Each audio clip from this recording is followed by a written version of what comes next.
اللہ الرحمن الرحیم وعن النعمان بن بشیر رضی اللہ تعالی عنہما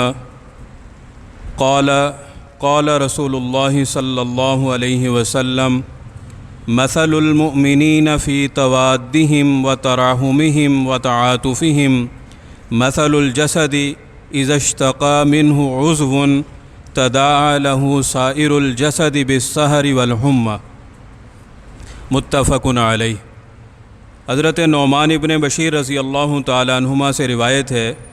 وہ فرماتے ہیں کہ رسول اللہ صلی اللہ علیہ وسلم نے ارشاد فرمایا کہ ایمان والوں کی آپس کی محبت، رحم دلی اور شفقت کی مثال ایک انسانی جسم کی طرح ہے۔ اگر جسم کا کوئی حصہ تکلیف میں مبتلا ہو تو پورا جسم متاثر ہوتا ہے،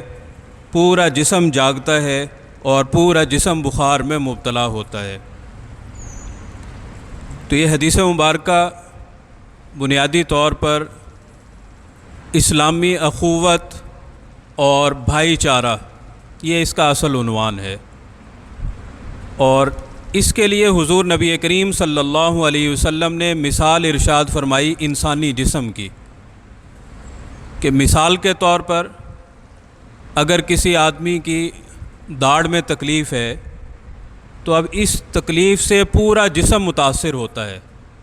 جی سر بھی اس تکلیف کو محسوس کرتا ہے، باقی جسم بھی تکلیف محسوس کرتا ہے، یہاں تک کہ پورے جسم میں بعض اوقات بخار بھی ہو جاتا ہے اس وجہ سے۔ تو اب یہ سارے کے سارے اعضاء ایک دوسرے کی تکلیف کو برابر محسوس کرتے ہیں، اور اسی طرح اب اس تکلیف کی وجہ سے اگر ڈاکٹر کے پاس جانا پڑے تو باقی اعضاء وہ دوسرے کی تکلیف کو محسوس کرتے ہوئے اس کا ساتھ دیتے ہیں، یعنی یہ نہیں ہے کہ اب پاؤں وہ اس کو کہیں کہ میرے اندر تو تکلیف نہیں ہے، تم خود ہی کوئی انتظام کر لو، بلکہ وہ اس کے ساتھ چل کے ڈاکٹر کے پاس جاتے ہیں۔ اسی طرح جب وہاں پہ ڈاکٹر کو چیک کروا لیا، اس نے نسخہ لکھ دیا، اب جب فیس دینے کا موقع آیا تو ہاتھ دوسرا عضو ہے، یہ اپنی ڈیوٹی وہاں پر انجام دیتا ہے، یہ وہاں پر خود غرضی سے کام نہیں لیتا۔ یہی مثال حضور نبی کریم صلی اللہ علیہ وسلم نے مسلمانوں کی دی کہ سارے کے سارے اہل اسلام جنہوں نے بھی کلمہ پڑھا ہے، یہ ایک دوسرے کے ساتھ باہمی تعلق میں اسی طرح ہے کہ ہر مسلمان یہ دوسرے مسلمان کی تکلیف کو اسی طرح محسوس کرے جس طرح جسم کا ایک حصہ وہ دوسرے حصے کی تکلیف کو محسوس کرتا ہے۔ اگر تو یہ حص باقی ہے پھر تو یہ اہل اسلام کا یہ تعلق کہلانے کے قابل ہے۔ اور جس طرح جسم کے اندر اگر فالج گر جائے کسی حصے کے اوپر تو یہ حصہ بے حس ہو جاتا ہے، اب اس کے اوپر آپ چھڑی مارتے رہیں جس طرح ڈاکٹر چیک کرنے کے لیے تھوڑی مارتا ہے، تو باقی جسم اس کی تکلیف کو محسوس نہیں کرتا۔ اس کا مطلب یہ ہے کہ دماغ کے اس حصے میں اتنی خرابی پیدا ہو گئی۔ تو اگر مسلمان ایک دوسرے کی تکلیف کو محسوس نہ کریں تو اس کا مطلب یہ ہے کہ یہ اتنا حصہ یہ فالج زدہ ہو چکا ہے، اور یہ بے حسی یہی معاشرے کے اندر بے سکونی کا سب سے بڑا باعث ہے۔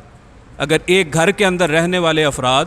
یہ اس حدیث مبارکہ کے مطابق اگر ایک دوسرے کی دکھ تکلیف کو محسوس نہ کریں، ایک دوسرے کے ساتھ محبت کا برتاؤ نہ کریں، تو پھر اس میں اور فالج زدہ حصے میں کیا فرق باقی رہ جائے گا؟ تو جتنی بھی گھروں کے اندر، معاشرے کے اندر بے سکونیاں ہیں، ڈپریشن ہے، انگزائٹی ہے، اس کی بنیادی وجہ اس تعلیم کو بھول جانا ہے کہ ہمارے اندر خود غرضی آتی چلی جا رہی ہے۔ تو ہمیں اس خود غرضی سے، اپنی ذات کو ترجیح دینے سے ہر حال میں بچنا چاہیے، بلکہ جو ہمارے ساتھ رہنے والے دوسرے مسلمان بھائی ہیں ان کی تکلیف کو بھی محسوس کرنا چاہیے۔ پھر یہ اسلامی اخوت یہ صحیح معنی کے اندر ایک اسلامی معاشرہ اس سے وجود میں آئے گا۔ تو اللہ رب العزت ہمیں دوسرے کی دکھ اور تکلیف کو محسوس کرنے کی اور اس میں شرکت کرنے کی توفیق عطا فرمائے۔